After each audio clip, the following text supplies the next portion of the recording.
everyone, it's Mrs. Herdsman reading The Boy in the Striped Pyjamas. We are up to chapter 12.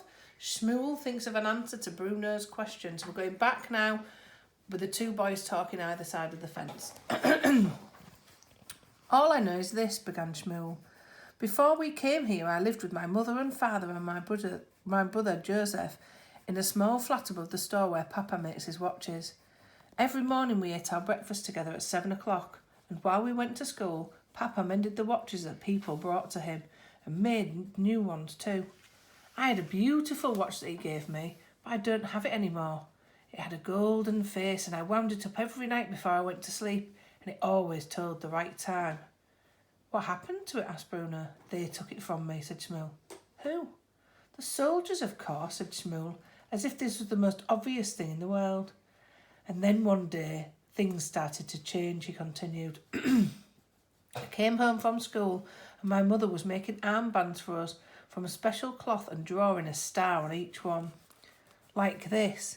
Using his finger, he drew a design in the dusty ground beneath him. And every time we left the house, she told us we had to wear one of these armbands.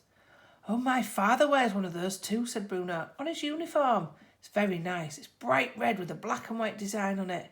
Using his finger, he drew another design in the dusty ground on his side of the fence. Yes, but they're different, aren't they, said Shmuel. No one's ever given me an armband, said Bruno. But I never asked to wear one, said Shmuel. All the same, said Bruno. I think I'd quite like one. I don't know which I'd prefer, though, one like yours or one like father's. Shmuel shook his head and continued with his story. He didn't often think about these things anymore because remembering his old life above the watch shop made him very sad. We wore armbands for a few months, he said, and then things changed again. I came home one day and Mama said we couldn't live in our house anymore. That happened to me too, shouted Bruno, delighted he wasn't the only boy who'd been forced to move. The fury came for dinner, you see, and the next thing I knew we'd moved here, and I hate it here, he added in a loud voice. Did he come to your house and do the same thing?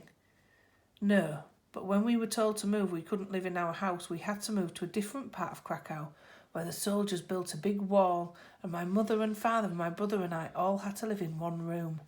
All of you? Asked Bruno. In one room? And not just us, said Shmuel. There was another family there, and the mother and father were always fighting with each other.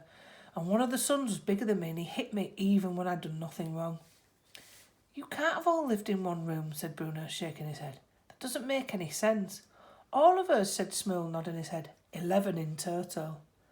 Bruno opened his mouth to contradict him again. He didn't really believe that 11 people could live in the same room together. But he changed his mind.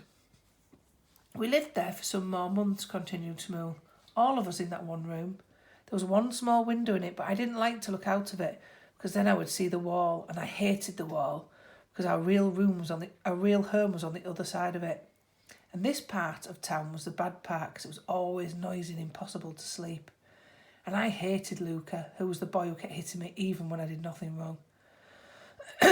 Gretel hits me sometimes, said Bruno. She's my sister, he added, and a hopeless case. But soon I'll be bigger and stronger than her, and she won't know what's hit her then. Then one day the soldiers all came with huge trucks, continued Shmuel, who didn't seem all that interested in Gretel. And everyone was told to leave the houses. Lots of people didn't want to, and they hid wherever they could find a place. But in the end, I think they caught everyone. And the trucks took us to a train, and the train... He hesitated for a moment and bit his lip. Bruno thought he was going to start crying and couldn't understand why. The train was horrible, said Shmuel. There were too many of us in the carriages for one thing. There was no air to breathe and it smelled awful. That's because you all crowded onto one train, said Bruno, remembering the two trains he had seen at the station when he left Berlin. When we came here, there was another one on the other side of the platform, but no one seemed to see it. That was the one we got. You should have got on it too.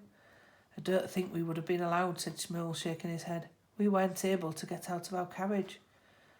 The doors are at the end, explained Bruno. There weren't any doors, said Shmuel. Of course there were doors, said Bruno with a sigh.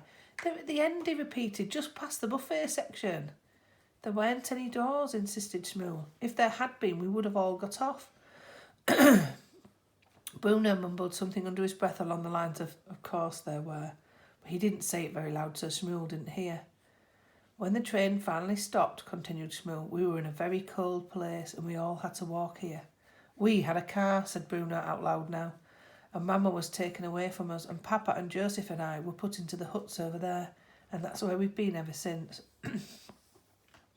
Shmuel looked very sad when he told this story, and Bruno didn't know why. It didn't seem like such a terrible thing to him, and after all, much the same thing had happened to him. Are there many other boys over there? Asked Bruno. 100, said Shmuel. Bruno's eyes opened wide. 100, he said amazed. That's not fair at all.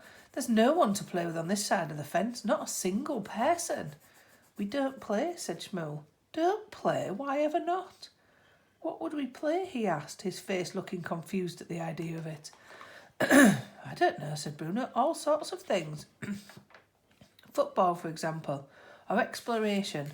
What's the exploration like over there anyway? Any good? Shmuel shook his head and didn't answer. He looked back towards the huts and turned back to Bruno then. He didn't want to ask the next question, but the pains in his stomach made him. You don't have any food on you, do you? He asked. Afraid not, said Bruno. I meant to bring some chocolate, but I forgot. Chocolate, said Shmuel very slowly, his tongue moving out from behind his teeth. I've only ever had chocolate once. Only once? I love chocolate. I can't get enough of it, even though Mother says it'll rot my teeth. Don't have any bread, do you? Bruno shook his head.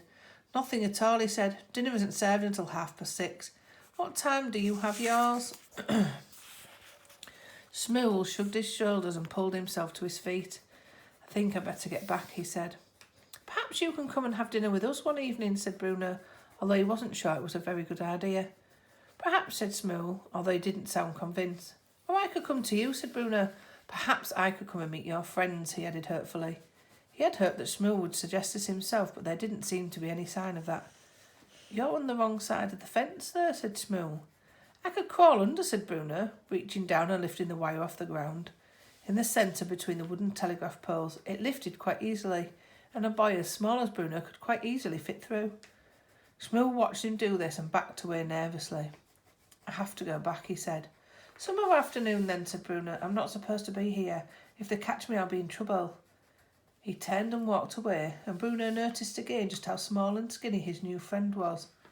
He didn't say anything about this, because he knew only too well how unpleasant it was being criticised for something as silly as your height. And the last thing he wanted to do was to be unkind to Shmuel. I'll come back tomorrow, shouted Bruno to the departing boy, and Shmuel said nothing in reply.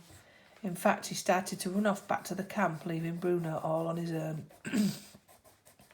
Bruno decided that there was more than enough exploration for one day, and he set off home, excited about what had happened, and wanted nothing more than to tell Mother and Father and Gretel, who would be so jealous that she might just explode, and Maria and Cook and Lars all about his adventure that afternoon, and his new friend with a funny name, and the fact they had the same birthday. But the closer he got to his own house, the more he started to think that that might not be a good idea.